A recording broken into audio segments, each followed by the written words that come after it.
Hi everyone, it's Emma here. It's cold here today and I haven't put the fire on yet because I'm heading to work soon, but I wanted to get this video out.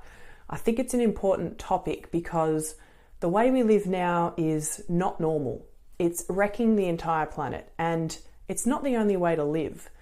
Today I'd like to tell you about the way that we humans have been living on the earth now and for the last 200 years and how it's not normal compared to the rest of human existence on earth. It's highly unusual despite what seems normal to us when we wake up in the morning and go about our day. Let's get a feel for how long 200 years is in the context of all human life by thinking about the average human's life of about 75 years.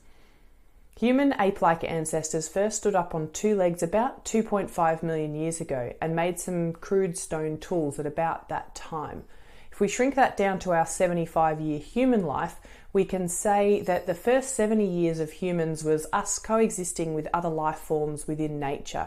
We can say the last 5 years, or 200,000 years in our geological time scale, is about when we became Homo sapiens. Most of this living also occurred in a pretty sustainable way, possibly because the population was really quite small at that point.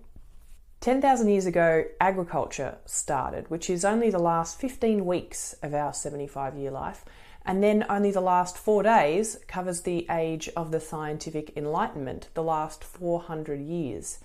The last 150 years of the Industrial Revolution, when we started to use fossil fuels, is just 36 hours at the end of our 75-year lifespan.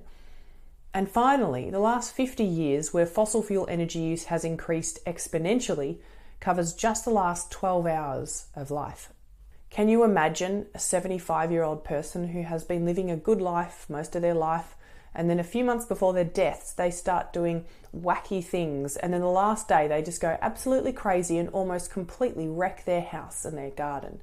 That's humanity at the moment. Now, if you see a 75-year-old person, you might ask if they're likely to live to 80.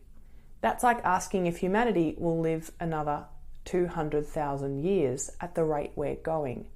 With the devastation and enormous change that has occurred in the last 12 hours of humanity's life, that may now seem like a bit of a silly question. There are even significant doubts now whether humanity will last another 12 hours. These disastrous changes that humanity has caused have happened not gradually over the last thousands or even hundreds of years, but often in less than 100 years. Of all the fossil fuels ever burned, over half have been burned in the last 22 years. 65% of all fossil fuels ever burned were burned in my lifetime, 31 years. This is anomalous, to say the least. That's the thing about exponential growth. For every particular exponential growth rate, there is a set doubling time. For a growth rate of only 2% per year, which is about the average that the world economy has been growing at for the last few decades, the total will double every 35 years. And every time the energy or resource use, whatever you're measuring, doubles, it uses up the same as has ever been used up to that point. So the last 35 years has seen humanity use the same amount of resources and energy as all of our history up until that point. The World Wildlife Fund tells us that in the 50 years between 1970 and 2020, we have killed over 2/3 of mammal, bird, fish, reptile, and amphibian populations. It feels like we're just living our lives, but what we think is normal, living in insulated houses with heating and cooling, buying new furniture every few years, taking a train, buying meat at the supermarket and driving home and putting it in a fridge, looking at a screen for hours on end. This is so incredibly different from how humans have lived for the vast majority of our existence. The foundations of our current civilization are extreme. They are drastically out of equilibrium.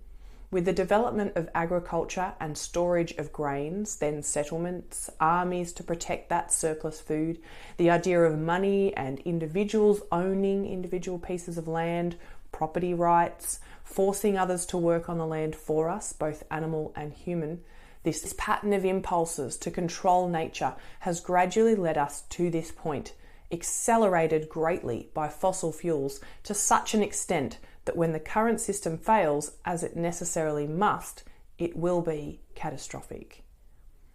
Could we have done things differently and not ended up at this point? I don't know. I don't really think so, because everyone along this path of societal development wasn't thinking hundreds of years ahead. Everyone in society wasn't getting together to ensure the sustainability of their collective lifestyle. Individuals and small groups were usually living in a way to maximise their own well-being, sometimes to the detriment of others, and we have ticked along and ended up here. The philosophy of the current civilization is not based on anything related to balance, well-being of nature, or sustainability. We have hit and surpassed some planetary boundaries now and are close to hitting others. Earth is waiting patiently for us to tip these natural systems past certain tipping points, and then all hell will break loose. It has already begun to break loose, if you ask some people, and it will continue to get a lot worse. We have lived sustainably before, and the way we do things now is not normal, and it's not the only way to live. We've borrowed from the future too much already. Sustainability is possible, but only if we pay back our debts to nature and to future generations. This requires a monumental shift in economics and lifestyle that the majority of humans are not at all ready for. The evidence shows that we are closer to the end of this civilization than the beginning, even if we recycled everything we possibly could and switched to renewables and our population declined and we all went plant-based and overhauled agriculture. Civilization is fundamentally unsustainable. Let's focus on humility over hubris, as Michael Dowd said, and understand that we are not the most important people who have lived or will live on this earth.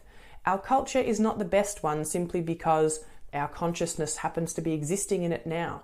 Our civilization is not the dominant one because it is the kindest or most sustainable or meets the needs of the most people in the best way. A range of economic and political forces have culminated into this globalized, growth-based society we find ourselves in now.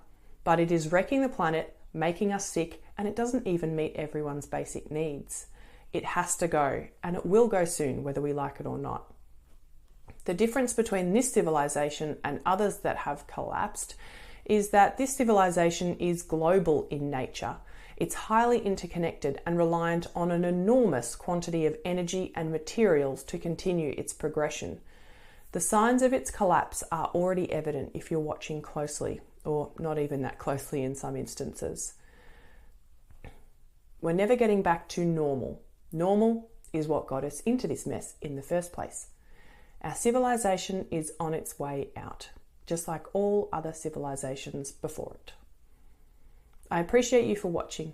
If you found value in this video, click the like button to let me know, and you should watch this video next. Be safe and well, and I'll see you next time.